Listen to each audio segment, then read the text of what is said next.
आइए इस वीडियो में मोहतरम सामईन और नाजरीन हम देखेंगे relation between multiplication and division, ज़रब व तक़सीम का बाहमी ताल्लुक़, गुणाकार व भागाकार से संबंध। ये जो चीज़ है, जैसे इससे पहले की वीडियो में मैंने आपको बताया था कि जमा और तफरीक के दरमियान एक मखसूस संबंध जो होता है, जो बाहमी ताल्लुक़ होता है, वो बच्चों को समझाना चाहिए।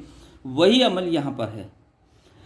अगर ये संबंध आपके बच्चों के दिमाग में बैठ गया तो इसके फ़ायदे आपको कसरों की जमा तफरीक, ज़रब तक़सीम और जितनी भी इक्वेशंस जो मसावात हल करना है उसमें समीकरण सॉल्व करने के लिए आपको बहुत आसान जाएगा। आइए कुछ मिसालें देखते हैं हम यहाँ पर। इससे पहले हमने तक़सीम के ख़ास अमल को देखे थे इससे पहले की वीडियो में। मैं यहाँ पर कुछ ज़रब की मिसालें देता हूँ।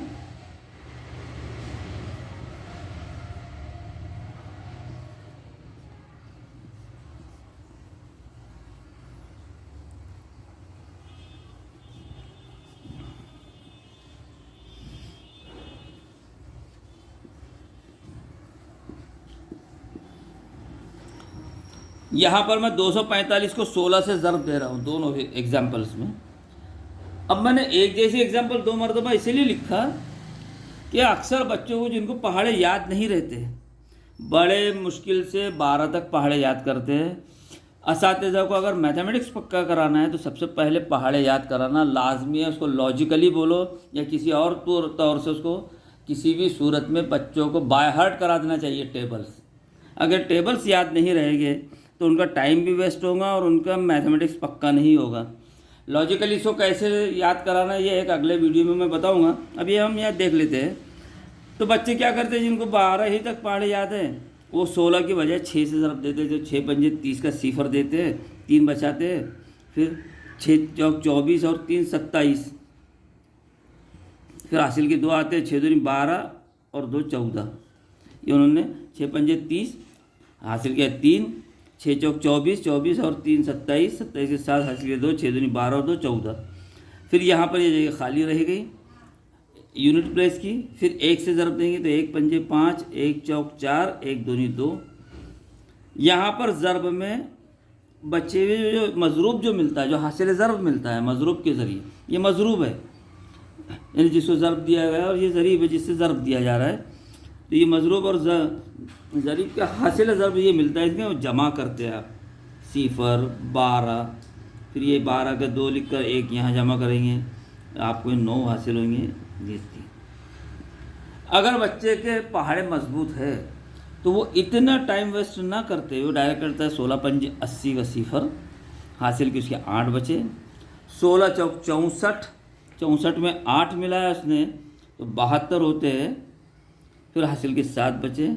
16 दूनी 32, 32 में 7 मिलाए तो ये 39। सबसे पहली चीज़ तो पहाड़े याद कराना। अब ये जो एग्जाम्पल हमने सॉल्व किए यहाँ पर,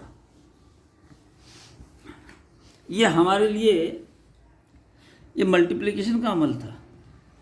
हमने 16 से इसको मल्टीप्लाई किए तो विल गेट 3920। अब इनका जो रिलेशन है वो भी बच्चे के दिमाग में आना चाहिए। यहाँ पर एक ही रकम हमारे पास है 3920। इसको 2 चीज़ों से तकसीम दे सकते हैं आप।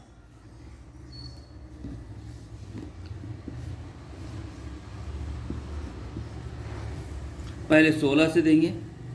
जब आप 16 का पहाड़ा याद रहेगा अगर आपको, अब यहाँ पर आप 6 से पहले तकसीम और फिर 1 से नहीं दे सकते। यहाँ पर आपको लाजमी तौर पे 16 का पहाड़ा ही याद होना चाहिए। तो ये 16 दूनी 32 होते हैं, आप यहाँ 2 लिखेंगे जो इससे कम है। 7 9 में से 2 गए, 7 बचे आपके सिफर, फिर आप ये 2 यहाँ उतारेंगे, 72 बने। यहाँ पर आता है 16 चौक 64 जो आप यहाँ लिखेंगे। ये तफरीक करेंगे तो आपको 8 बचेंगे, आप सिफर उतारेंगे तो 16 के पहाड़े में 16 पंजे 80 5 नंबर पे आता है। ये दोनों का ज़रब यहाँ लिख रहे हैं आप माइनस ये 0। यानी अगर आपने देखिए इसका रिलेशन दोनों का ज़रब किए थे तो ये मिला था, इससे आपने इसको तकसीम किए तो आपको ये रकम मिली ऊपर वाली। अब दूसरा और एग्जाम्पल,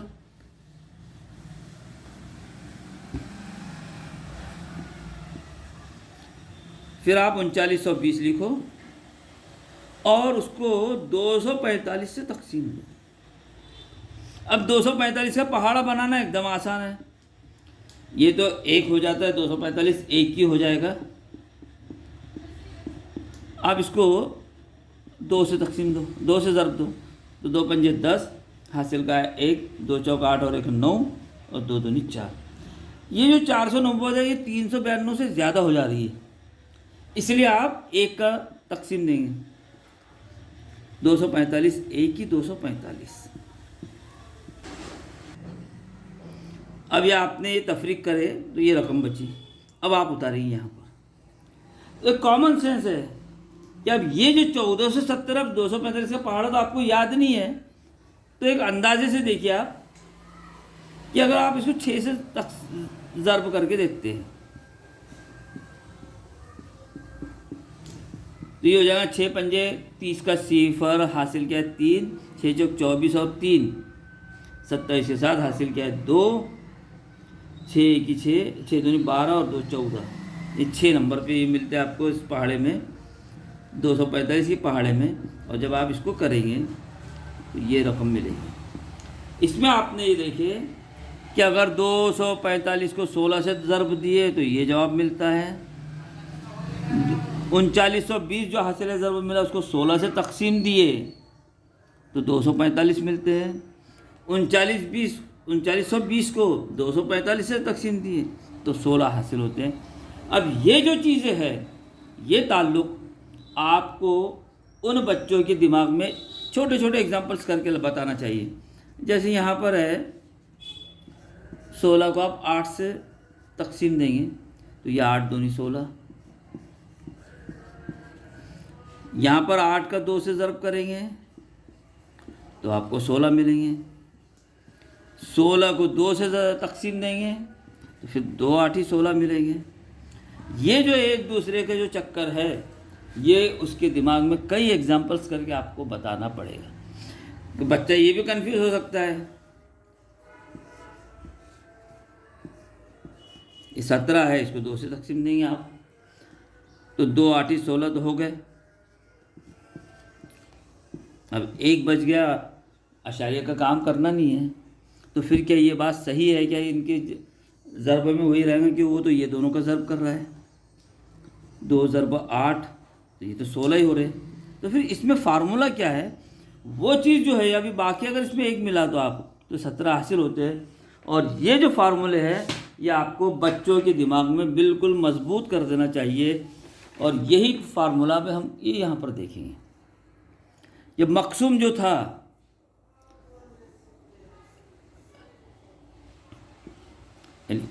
ये यहाँ पर जो लिखा गया है ये मकसूम यानी भाज्य जिसको डिविडेंड कहा जाता है, और यहाँ पर जो लिखा गया था ये मकसूम अलह यानी जिससे आपने उसको डिवाइड किए, ये डिवाइज़र है, भाजक है, ये यहाँ पर जो लिखा हुआ है। जब यह अमल करते हैं आप तो यहाँ पर आपको खारिज किस्मत यानी भागाकार मिलता है या कोशंट, और ये मिलता है बाकी रिमाइंडर। और इनका जो कोरिलेशन है वो बच्चे के दिमाग में आना चाहिए। और ऐसे फिर कई एग्जांपल्स आप कराएंगे। जैसे यहाँ पर आप देखते हैं अभी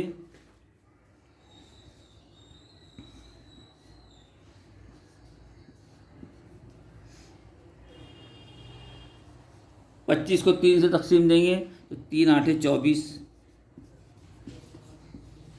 1 बच गया 0। अब हम यहाँ बाय रूल लिखेंगे।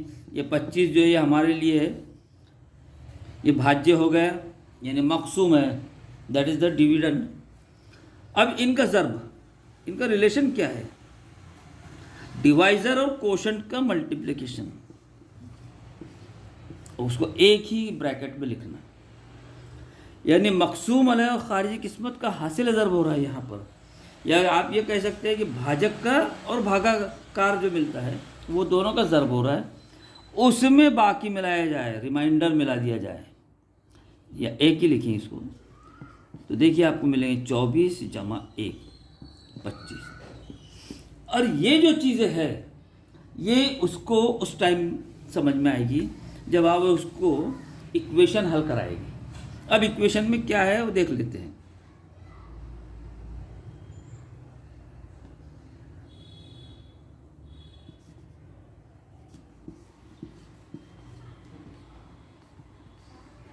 आप लिखते 24/3 फ्रैक्शन, 3 1 3, 3 8 4, इट बिक्स 8 1।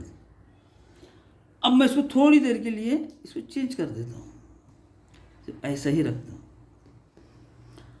अब यहाँ पर ये जो है इनका क्रॉस मल्टीप्लिकेशन देखिए आप, ये बीच में इक्वल की साइन है। बच्चे के दिमाग में जो चीज़ लानी हमको वो 24/1 ये 24 मिल रहा है, 3/8 तो भी आपको 24 मिल रहा है।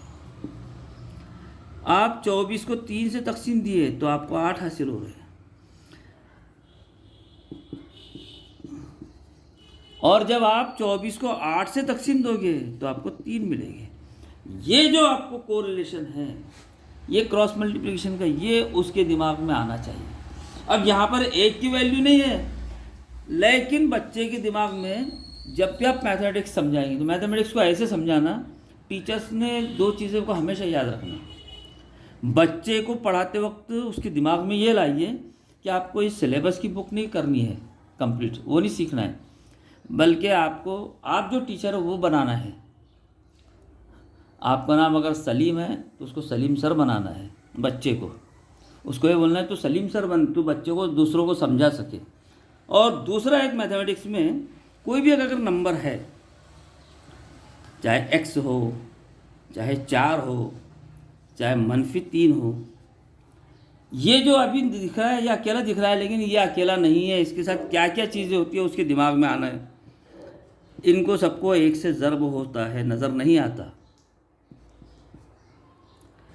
इनमें 0 जमा होता है लेकिन नज़र नहीं आता।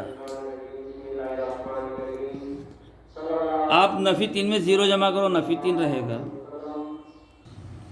5वीं 6ठी 7वीं के बच्चों को ये सब समझाते वक्त एक बात और ध्यान में लाना कि कोई भी एक नंबर है, जैसे यहाँ x है या -3 है या 4 है, यहाँ x हमारे लिए मुतगय्यर है, लेकिन ये जो हम इसको नंबर तस्वर कर रहे हैं और इनका बारे में बात कर रहे हैं, तो ये अकेले नंबर नहीं है, इनके साथ 4 चीज़ें जुड़ी हुई है जो नज़र नहीं आती, लेकिन वक्त ज़रूरत पर उसको हम इस्तेमाल कर सकते हैं। ऐन वक्त पर, ऐन द टाइम उसका यूज़ होता है। ते आपण जेव्हा ज्याची गरज असतात त्यावेळी आपण त्यांचा वापर करतो। हे है क्या वो देख लीजिए आप। जैसे अभी x है तो इसको 1 से ज़र्ब होता है, यानी इसका 1 कोएफिशिएंट हर नंबर का होता है अगर लिखा हुआ नहीं है तो, क्योंकि इसके कोएफिशिएंट को ये 1 से ज़र्ब देने पर, मल्टीप्लाई करने पर -3 ही रहेगा, x ही रहेगा, 4 ही रहेगा, इसमें कोई तब्दीली नहीं होती। अगर इस x में आप 0 ऐड करें तो भी आंसर x ही रहेगा।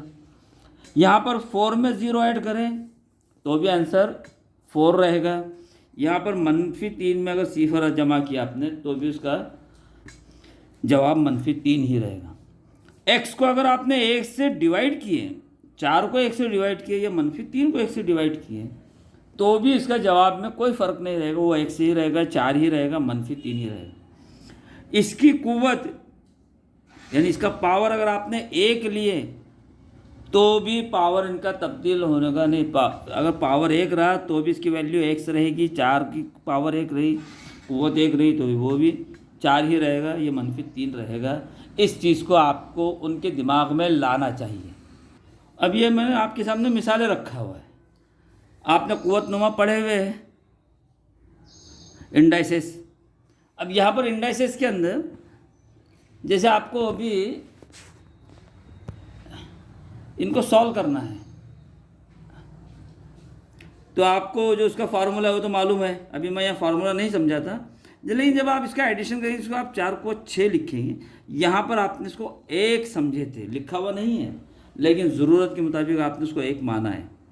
यहाँ पर इसका कोएफिशिएंट कुछ नहीं है तो इसको आप 1 से 1 समझेंगे। अब यहाँ पर कुछ नहीं है तो इसको 3 जमा सिफर समझेंगे।